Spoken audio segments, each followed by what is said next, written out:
So what is up, guys? Nick here, helping you to master your technology. Should you buy Apple's iPhone 14 or Apple's all-new iPhone 14 Pro? The iPhone 14 model launched already, but there's a 14 Plus coming that actually comes in at a cheaper price point than an iPhone 14 Pro, so that might be an interesting comparison. The iPhone 14 comes in at $799, and then the Apple iPhone 14 Pro starts at that same $999. Definitely, I like what they're doing with the Pro series in terms of the cameras and just kind of the feel.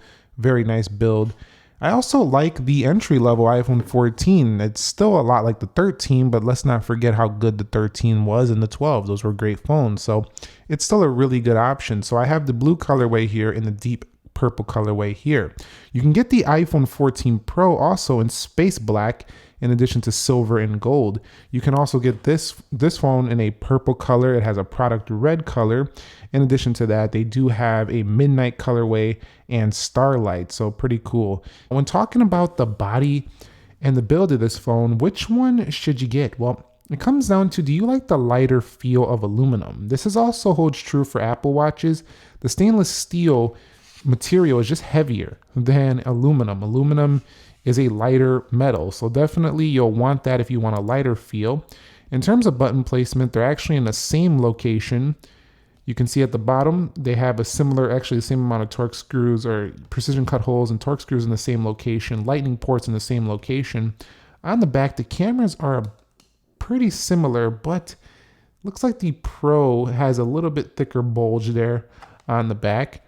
And you will see that we have a much larger camera area just because it's triple. So definitely you're going to know who's got the Pro just by looking at that area of the phone. And overall, I got to say that these phones, they just feel quite similar. It's just one feels more premium in the iPhone 14 Pro. When you hold it in your hand, you definitely tell this is the more premium phone.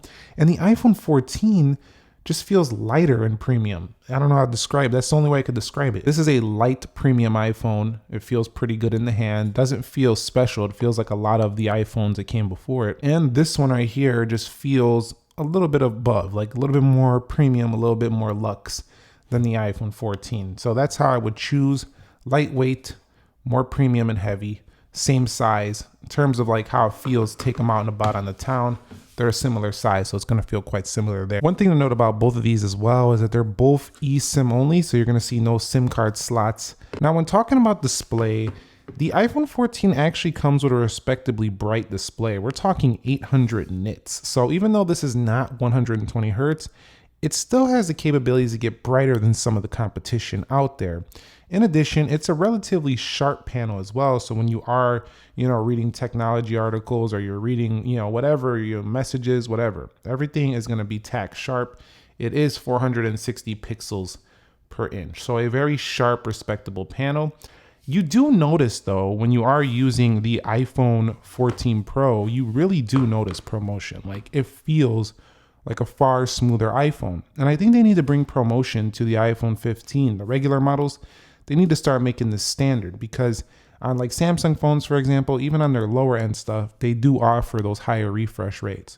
So you can see right here that the iPhone 14 Pro, definitely smoother, but I think Apple wants to separate, letting you know this is the smoother, faster, more premium phone. You're going to pay a little bit more for that versus this, but you can definitely see it. However, when it comes to the other areas of the display, let's take a look at a photo sample here. I'm going to go ahead and just bring this in. Let me go ahead and grab a photo sample here. We're going to talk about the dynamic island versus the notch here on these two when we're talking about which to buy. Now, this just feels very similar to yesteryear. We've been seeing the notch for a few years here. However, this is a little bit smaller than the notch you'll find on the older iPhones in terms of like the iPhone 10, the 11, the 12.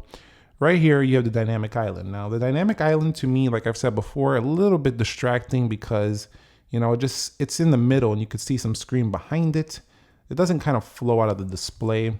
I do actually like the notch here a little bit more. I don't like either overall though. I would prefer all screen, but at the same time, I do like the Face ID features that come in there. You can see, you're going to know you have the new iPhone if you get the iPhone 14 Pro. You're going to just know it because this one looks like a 13. So definitely you'll want this if you want people to notice you have the newest iPhone.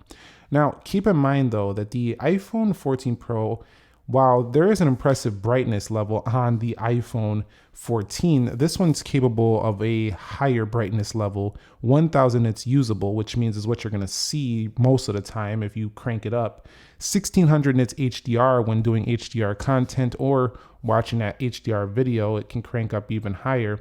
Also, when you do go outdoors and the sunlight hits it in an angle where you cannot really see the display that well, it will crank all the way up to 2000 nits, which is ridiculous. So this one capable of like 1200. Keep in mind though that the 14 at this price point, I think is giving you brightness levels that were equivalent to some older Pros. So it's still pretty good there. On the whole, you're looking at a slower refresh, more of an older style iPhone display, like older as in a few years old. They've had this kind of tech for a couple years now. Whereas the 14 Pro is more in line with 2021, 2022, faster ProMotion displays, dynamic island. It just feels like the more current display here, even though this is still really good. And one extra feature, always on display. Definitely going to be the win to the iPhone 14 Pro. I mean, it is a little bit brighter than the always on displays we've seen on Android competitors, but at the same time, just having that is pretty cool, especially if you like are working on your MacBook or whatever, when you want to put it on the table, or you're just working on something, you just want to see the time and notifications, stuff like that. You know, it's good to just see it there on the iPhone 14 Pro. So it's been a long time coming, but it's there. Now that we're talking about always on display, let's discuss software, because you are getting iOS 16 on both. Operating these phones just feels like they go together like peanut butter and jelly. They're the same thing, you know, basically they just match. So definitely they just match up very well. The only difference here is that the iPhone 14 Pro does have a little bit more camera action going on when you go ahead and get into that camera section. So that's where you're really going to notice a difference in the software, just simply because the hardware supports that extra lens. When we're in photo, you see these extra, 2x, 3x for the telephoto lens. Also in video, they do both support action mode up there at the top left. So it doesn't really matter. Overall, that's about it. Now, if you go into settings as well, in the camera department of this phone, you're not going to find as many features on the iPhone 14 as you will on the iPhone 14 Pro. So we go over here and we go to formats on the 14. You're just going to see those two at the top. Down here, you're going to see Apple Pro RAW and Pro RAW resolutions. Also Apple ProRes. So they've really threw in the features for the pros. So definitely that's a little bit different. And also, of course, with the dynamic island, you are going to find yourself definitely something else to do and play around with on the iPhone 14 Pro. So definitely that's a cool touch. As a matter of fact, I actually enjoyed this last night. I was actually listening to some music and I was playing the music up here in a dynamic island while I was searching something in Amazon. So definitely, I got to tell you, man, that the dynamic island definitely makes a difference in terms of feeling like it's a different phone. So those are essentially the software differences. Other than that, widgets in the same place. You basically have the same app libraries, everything else identical. So that's about it when it comes to software. Software support, A15, A16, you might get an extra year, but they're both 6 gigs of RAM, so I wouldn't doubt it if iPhone 14 stays similar to the 14 Pro when it comes to software updates. Performance-wise, I haven't yet to do a A15 versus A16 speed test. I will do it soon, but I can tell you just from popping open a few applications, it's very difficult to see any difference between these phones. Apple has improved the efficiency of A16 by like 20%, but in the real world every day, they're still built on a similar, type of CPU. So it's going to be extremely not noticeable for the most part. I think next year's chip is going to be the bigger jump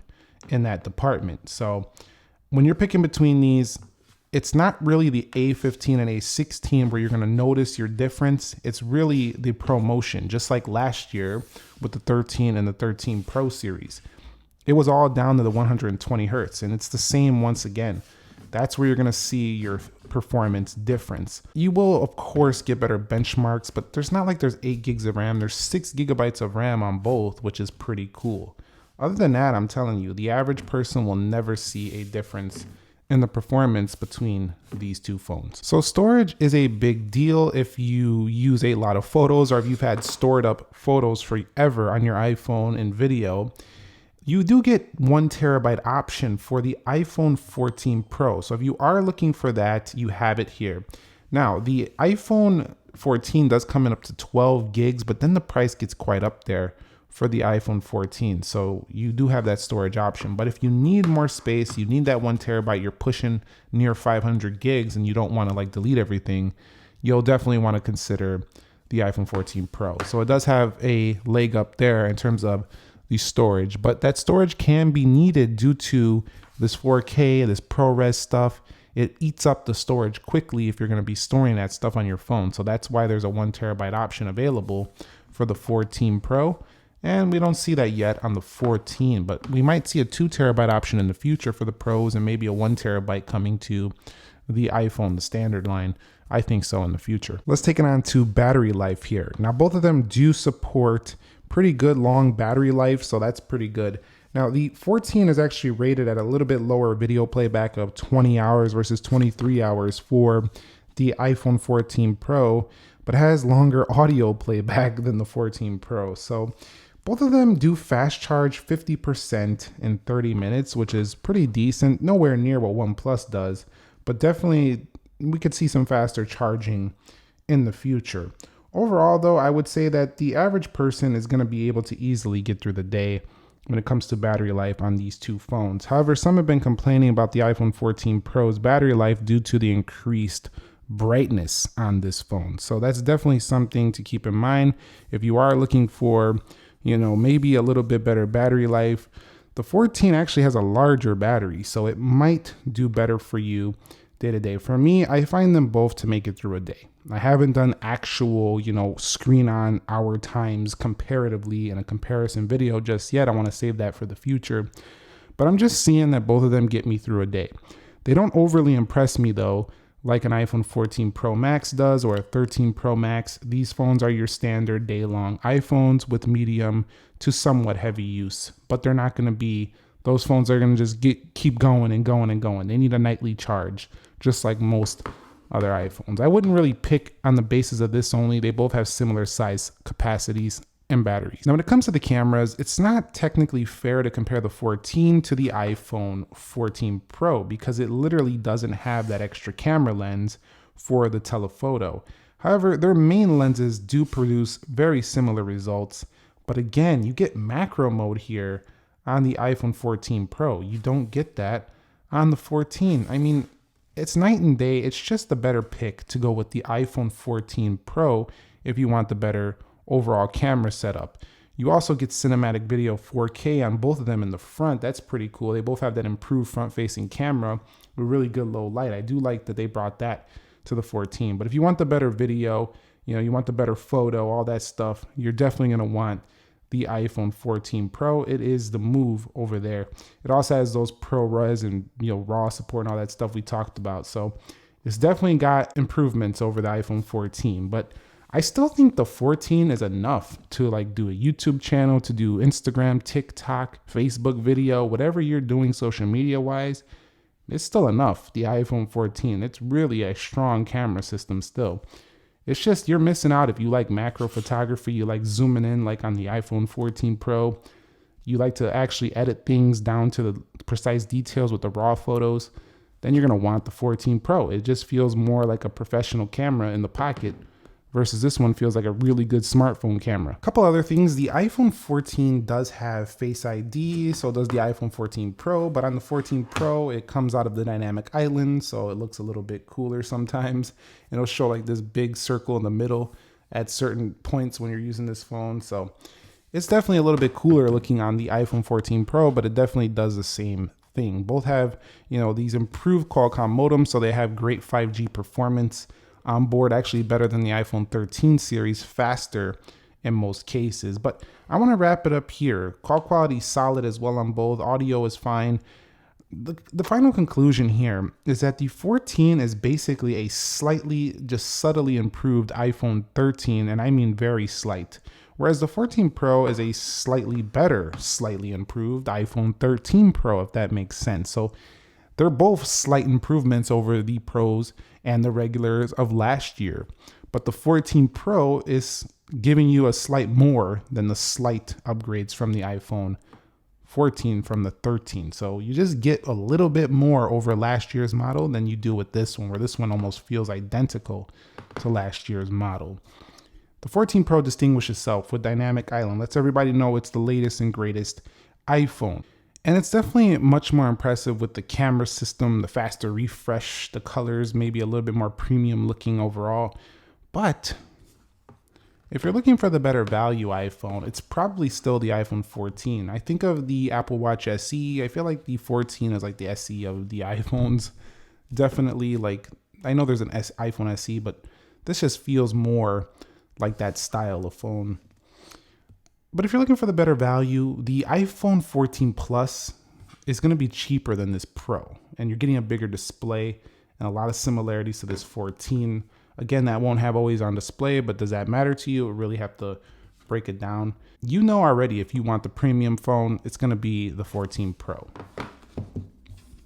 So that's it for me. I hope that helped you decide which one is going to be for you. Either way you go, you're getting a rock solid iPhone once again. But these iPhones, to me, overall, don't really take it to the next level. Like, we want to see a redesign or something like that. It's just not there yet. This feels really like an S year for both of these iPhones. Thumbs up if you enjoyed the video. Subscribe if you haven't already. Nick here. Be sure to be well. I will catch you all in the very next episode. And peace.